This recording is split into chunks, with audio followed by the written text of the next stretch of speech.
Hari ini, saudara, tersangka pembunuhan berencana dan perintangan penyidikan pembunuhan Brigadir Yosua, Ferdi Sambo, akan diperiksa menggunakan alat deteksi kebohongan.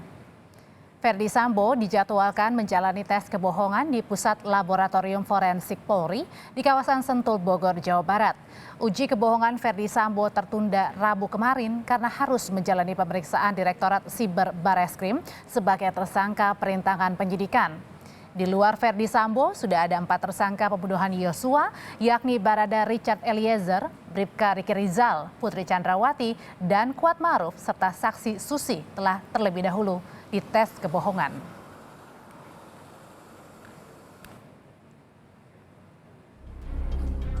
Tim Sus Polri terus melengkapi berkas pemeriksaan kasus pembunuhan Brigadir Yosua Huta Barat. Yang terbaru, 5 tersangka dan seorang saksi pembunuhan Brigadir Yosua Huta Barat dites dengan alat uji kebohongan di fasilitas Puslap 4 Polri di Sentul, Bogor. Poligraf atau alat uji kebohongan yang dipakai untuk memeriksa Ferdi Sambo dan para tersangka lainnya merupakan buatan Amerika Serikat dan telah digunakan Polri sejak tahun 2019. Poligraf diklaim tingkat akurasinya mencapai 93% sehingga bisa dipakai sebagai alat bukti di persidangan. Dan tingkat akurasinya 93%. Dengan syarat tingkat akurasi 93%, maka itu prosesitia. Kalau di bawah 90% itu tidak masuk ke dalam ranah prosesitia. Kalau masuk ranah prosesitia berarti hasilnya diserahkan ke penyidik. Ya, penyidik yang berhak mengungkapkan kepada teman-teman. Termasuk nanti penyidik juga akan menyampaikan ke persidangan. Karena poligraf tersebut bisa masuk dalam 184 KUHP, ya, alat bukti. Selain petunjuk juga masuk ke dalam keterangan ahli. Uji kebohongan dengan poligraf bisa membantu penyidik menguak kebenaran suatu kejadian. Sebagai salah satu metode, hasil uji poligraf tetap harus disesuaikan dengan fakta, pemeriksaan saksi, maupun ahli. Tim Liputan, Kompas TV. Kita pantau langsung perkembangan tes kebohongan Ferdi Sambo dengan bergabung bersama jurnalis Kompas TV Putri Oktaviani di Puslap 4 Bareskrim Polri, tepatnya di Babakan Madang, Sentul, Bogor, Jawa Barat. Okta, apakah uji kebohongan Ferdi Sambo masih berlangsung sampai sekarang?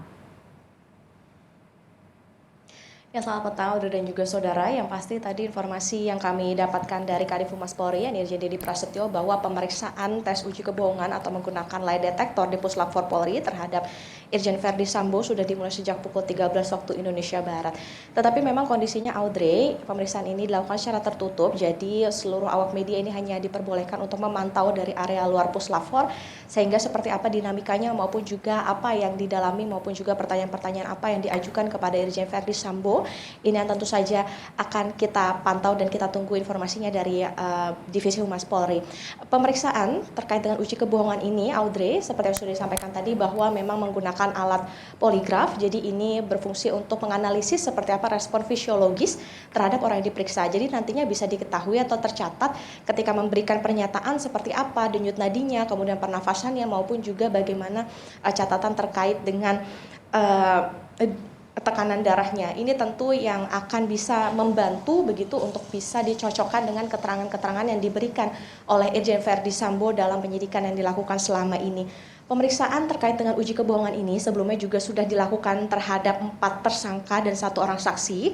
Jadi sudah dilakukan ke Barada Richard Eliezer, Kuat Ma'ruf, Bribka Riki Rizal, Putri Chandrawati, dan juga Susi. Jadi untuk Bribka Riki Rizal, Barada Eliezer, dan juga Kuat Ma'ruf sebelumnya juga sudah diperiksa, kemudian hasilnya juga sudah keluar, yakni no deception indicated atau dinyatakan jujur. Kemudian untuk Putri Chandrawati dan juga Susi yang diperiksa pada 6 September lalu, memang hasilnya belum diketahui sampai dengan saat ini. Karena memang menurut informasi dari Irjen Dedi Prasetyo atau Kadif Humas Polri sebelumnya, bahwa hasil penyidikan maupun juga bahkan tes uji kebohongan ini adalah konsumsi dan juga kewenangan dari penyidik, sehingga apabila nantinya akan dibuka oleh atau ke publik begitu, ini menunggu bagaimana izin dari penyidik terlebih dahulu apakah hasilnya boleh dibuka atau tidak kepada publik. Audrey? Ya, untuk Ferdi Sambo sendiri dengan sekarang menjalani tes kebohongan, Okta, apakah ini termasuk dari rangkaian untuk melengkapi berkas supaya bisa segera dilimpahkan ke kejaksaan? Iya, Audrey, tentu saja. Jadi memang keterangan yang didapatkan atau hasil dari uji tes kebohongan ini sifatnya adalah untuk nantinya melengkapi dan juga dicocokkan dengan keterangan-keterangan yang didapatkan selama dari pemeriksaan maupun juga pendalaman begitu yang dilakukan selama ini oleh penyidik. Sebetulnya memang Audrey dan juga saudara, kalau kita memantau begitu bagaimana dinamika yang terjadi terkait dengan uji kebohongan ini, memang masih sering kali diperdebatkan begitu oleh para ahli terkait dengan tingkat akurasinya. Jadi memang tidak bisa berdiri sendiri terkait dengan hasil uji kebohongan ini. Jadi sifatnya adalah membantu atau menambah begitu bagaimana keterangan ataupun juga yang dibutuhkan dalam pemberkasan oleh terhadap tersangka. Jadi kemarin menurut Irjen Dedi Prasetyo atau Kadif Humas Polri, terkait dengan akurasi ini memang adalah 93%. Artinya ketika sudah di atas 90%, sifatnya adalah pro justisia atau layak begitu untuk bisa memperkaya bukti di persidangan. Jadi tentu tidak bisa berdiri sendiri namun sifatnya melengkapi. Ini tentu yang akan kita tunggu dan kita pantau, Audrey dan juga saudara, seperti apa nanti hasil dari uji tes kebohongan hari ini di Puslap 4, kemudian juga keterangan-keterangan yang diberikan oleh tersangka maupun juga saksi-saksi nanti seperti apa di persidangan untuk bisa membuka tabir di balik teka-teki meninggalnya Brigadir Yosua Huta Barat. Audrey? 93% untuk akurasi lie detector sehingga tidak bisa berdiri sendiri harus dilengkapi dengan bukti-bukti lainnya. Terima kasih jurnalis Kompas TV Putri Oktaviani.